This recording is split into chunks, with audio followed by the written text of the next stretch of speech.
Congrats po natin si Joy Diwata, siya ay monetize na. Ayan.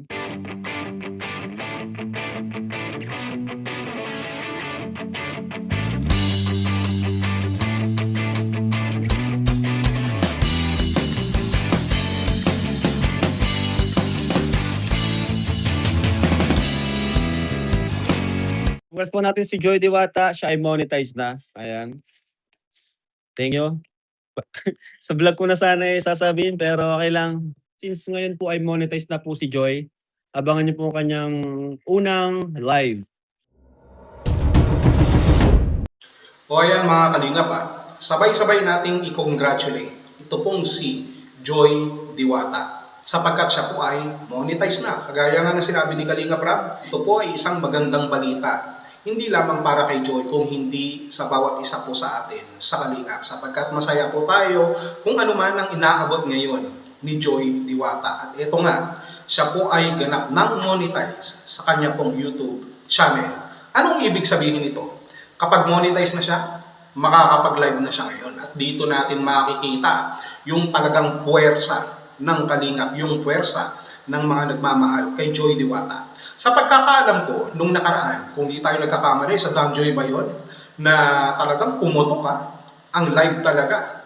Halos daang-daang libo na hindi ko mabilang talaga. Na kahit magaling ako sa math, hindi ko mabilang sa sobrang dami live viewers po na chat ang pinag-uusapan natin dito, hindi lamang basta views. Kaya ang ini-expect natin ngayon at siguradong mangyayari kapag nag-live na si Joy Diwata, talagang puputok at puputok ang mga viewers na makikita natin na sabay-sabay na nanonood doon sa live ni Joy Diwata. Lalo na, sinasabi pa nila na magko-collab yata o baka mag-collab sila Kalingap Rab at Joy Diwata. At talagang makikita natin, mangyayari at mangyayari po ito. Dito, nakikita natin yung pagkakaisa, yung tunay na pagsuporta na itong live na ito ay gagawin para sa kasiyahan ng bawat isa po sa atin.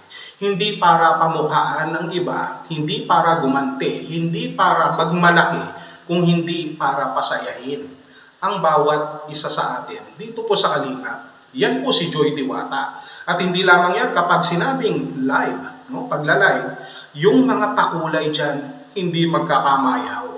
Expected na natin yan. Kahit na hindi marunong magpakulay, malamang, sa malamang, ay magkakaroon po ng maraming rainbow. At habang lumilipad ang mga pakulay na ito, na hindi natin mabilang, talagang namumutik-tik yung iba naman ng mga basher ng Kalingap, lalo na ni Joy Diwata, ay lumuluha po. Malungkot na para bang na-depress habang nakikita nila yung kulay. Ang kanila namang mga buhay ay nagiging black and white. Ang kanila pong mga mata ay talaga namang malumbay. Hindi matanggap ang nakikita nilang tinatamasa na tagumpay ni Joy Diwata. Na wala namang kaaway, walang stress, walang toxic kung hindi itong live na ito para sa kasiyahan ng bawat isa po sa atin. Yun ang masarap na panoorin na live. Hindi ba kaya ngayon pa lang kinukongratulate na natin itong si Joy Diwata sa kanya pong YouTube channel. At ito na ang simula ng kanya pong unti-unting pag-angat sa larangan po ng social media sa pamamagitan ng kanyang channel. At salamat sa lahat ng inyo pong mga suporta. Salamat kila Kalingap Rab, kila Kuya Bal, sa buong Kalingap, sa lahat po ng mga nagtitiwala at nagmamahal kay Joy Diwata. Kasama na po tayo doon. Actually, pinagbigyan ko nga lang sila Dan noon sila Franz, sapagkat busy ako. So sila na muna magli-leading man. Dapat ako talaga yan Kaya nga pagdating sa usapin ng pagla-live kung sino yung magiging kakulab niya, yung si Kalingap Rab ba, sa tingin ko, kung may pagkakataon, dapat ako muna ang maging kakulab nitong si Joy Diwata. Talagang jam-pack yan. Siyempre, gustong makita ng mga tao na kasama ni Joy. Hindi naman si Franz, kung hindi si Direk. Alam niyo naman yan Humble lang ako, kaya ako nga sinasabi ito. Kaya dito kay Joy Diwata, congratulations. Sa pag-ulan ng mga pakulay na yan, hindi natin mabibilang yan kahit gumamit pa kayo ng calculator. At habang nakikita ng mga basher, sabi ko nga kanina, yung mga viewers na unti-unting pumapatak, na talaga namang hindi mo mabilang, na parang ganun kabilis, na hindi mo maarok ng iyong isipan na parang tubig ng inyong metro na patuloy na pumapatak sa bawat segundo. Ganun ang mangyayari sa viewers, sa live viewers ni Joy Diwata. Bukod dyan, monetize na siya. Bukod dyan, makakapag-live na siya sa anumang oras na kanyang gustuhin.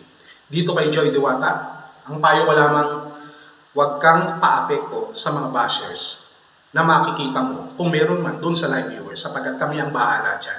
Huwag kang papaapekto doon sa mga tao na nakikita ang iyong pag-angat, pilit kang binababa, idinadown. Ang importante rito, yung mga taong nagmamahal sa iyo na patuloy kang iaangat sapagkat ang nagpapakumbaba ay inaangat at ang nag-aangat sa kanyang sarili na hindi marunong lumingon sa pinanggalingan ay ibababa at masakit ang pagbagsak. Lalo na kapag nagbubuhat ka ng sarili mong bangko at piling superstar ka at piling untouchable ka at piling sikat ka, siguradong ibababa ka, siguradong mababankrupt ka. Ganun ang mangyayari dyan. Hindi sa lahat ng oras, paldo ka. Lalo na kung ang ginagawa mo ay hindi maganda. Kung ang mga taong nakapaligid sa iyo ay hindi maganda. Samantalang dito kay Joy Diwata, puro ang suporta, tunay ang mga nagmamahal. Kaya ang mangyayari sa kanya ngayon ay magiging tunay din ang kanya pong tagumpay. Kahit naman hindi na ikulab pa yan ni Kalinga Prab o ikulab ng sino man sa amin, magtatagumpay at makakakuha ng suporta itong si Joy Diwata sa kanya pong YouTube channel. At alam ko excited na kayo. Sama-sama tayong aabangan ang unang live nitong si Joy Diwata. Ano sa tingin nyo? Kailangan pa bang ikulab ni Kalinga Prab yan? Kung magkukulab man sila, ito ay sa pamamagitan ng suporta. Kung hindi naman, walang problema. Joy Diwata na yan. At kasama kayo lahat dyan. Ano ba? Kalinga Prab o ako? Mamili kayo. Sino gusto nyo isama kay Joy Diwata? Huwag na si Franz. Pagpahingayin nyo na lang yung tao. Ako na bahala dyan. Kung di naman ako busy, willing naman akong sumama sa live ni Joy Diwata. Kaya pa? Ngayon, yung mga basher dyan, yung mga anti-Kalinga, ano na? Mag-aabang na naman yan, nga. At may masasabi na naman sila. Dahil wala po silang kasiyahan sa kanilang mga buhay. Sila po yung mga nabubuhay sa pamamagitan ng paninira, sa pamamagitan ng pagtingin doon sa mga taong nagtatagumpay at pilit nilang hinihila pababa. Sa mga ganyang klaseng galawan, wala kayong mapapala. Hindi kayo magtatagumpay, lalo na hanggat nandito ang mga tagapagtanggol ng Kalingap, tagapagtanggol ni Joy Diwata. Kay Joy Diwata, congratulations. Nawa, patuloy kang pagpalain at patuloy kang tumanggap ng maraming blessing para ikaw din mismo sa iyong kakayanan makatulong din naman sa iyong kapwa sa darating na hinaharap. Congratulations at pagpalain ka ng Panginoon.